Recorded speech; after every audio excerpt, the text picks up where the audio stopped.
کسی شخص نے کہا کہ میں یہاں پنڈی بائی پاس پہ جانا ہے، تو میں نے کہا کہ یہاں مرکز سے باہر نکلو تو سیدھے ہاتھ ہو جانا، وہاں آگے مین روڈ آ جائے گا تو اس سے دائیں ہو جانا، کچھ فاصلہ کاٹو گے تو آگے بائی پاس ہوگا۔ تو یہ ہے ارات الطریق، راستہ دکھلانا، اس کی رہنمائی کرنا۔ تو ہدایت کا ایک معنی یہ ہے رہنمائی، لیکن وضو کر کے قبلہ رو کھڑا ہو کے ہاتھ باندھ کے جب کوئی کہہ رہا ہے کہ اہدنا الصراط المستقیم، تو اس کا مفہوم ارات الطریق نہیں ہوگا، چونکہ وہ راہ دیکھ چکا ہے تو تبھی یہاں تک پہنچا ہے۔ اب اس کا دوسرا معنی ہوگا ایصال الی المطلوب، مطلوب تک پہنچنا۔ اور وہ کیسے ہے کہ کسی نے کہا کہ میں نے بائی پاس پہ جانا ہے اور آگے میں نے شہر کی طرف جانا ہے، تو میں نے اس کو کہا یہاں سے نکلو، دائیں ہو جاؤ، پھر جو ہے وہ پھر دائیں ہو جانا، پھر بائیں جانب کی ڈائریکشن لینا، پھر آگے چلے جانا تو شہر آ جائے گا۔ تو اس کو تھوڑا سا فرق لگ گیا تو وہ شہر جانے کی بجائے وہ گجرانوالہ کینٹ پہنچ جائے گا۔ ارات الطریق میں بھٹکنے کے امکان موجود ہیں، اور اگر کوئی راستے میں بھٹکانے والا کھڑا بھی ہو، ٹریفک پولیس کا وارڈن راستے میں کھڑا ہو اور اس نے وردی وہی پہنی ہوئی ہو، تو وہ کہے کہ نہیں تم ادھر جاؤ، تو گو میں نے راستہ دکھا دیا، لیکن وہ شخص اس شخص سے دھوکہ کھا جائے گا کہ یار یہ ٹریفک پولیس کی وردی میں ہے تو یہ تو غلط نہیں بتا رہا،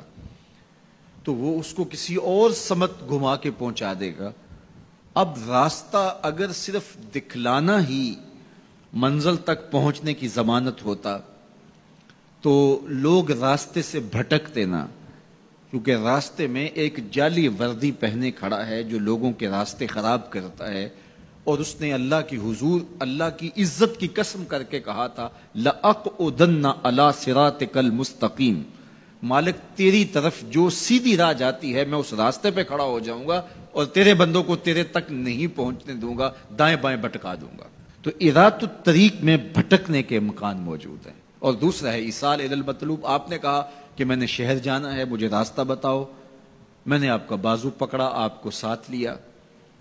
اور شہر پہنچا کر کہا کہ یہ تمہاری منزل ہے، تو اس کو کہتے ہیں ایصال الی المطلوب، مقصود تک، منزل تک، مطلوب تک پہنچا دینا۔ تو اہدنا الصراط المستقیم میں بندہ اللہ سے منزل تک پہنچنے کا مطالبہ کرتا ہے،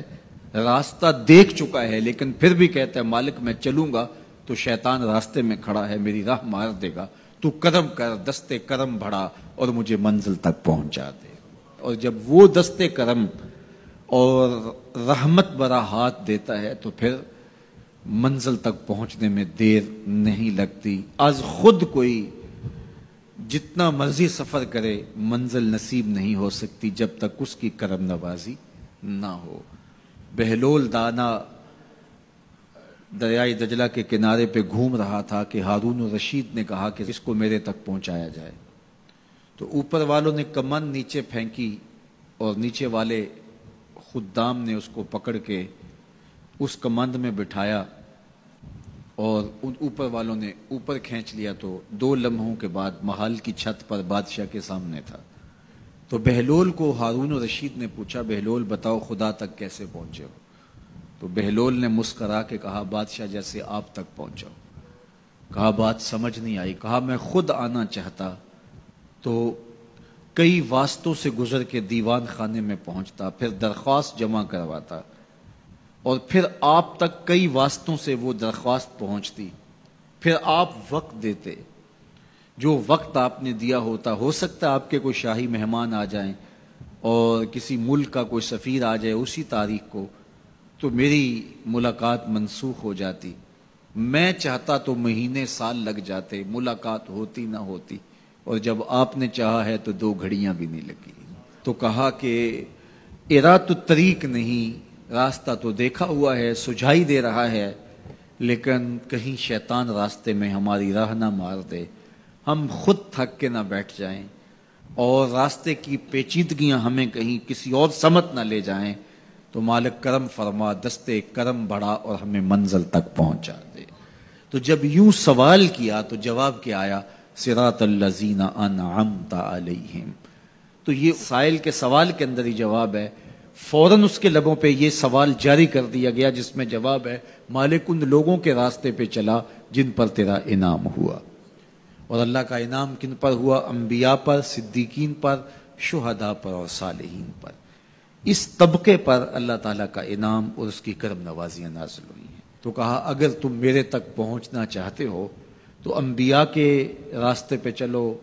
صدیقین کی راہوں پہ چلو، صالحین اور شہداء کے راستے پہ چلو، تمہیں منزل نصیب ہوگی۔ یہ وہ خوش نصیب لوگ ہیں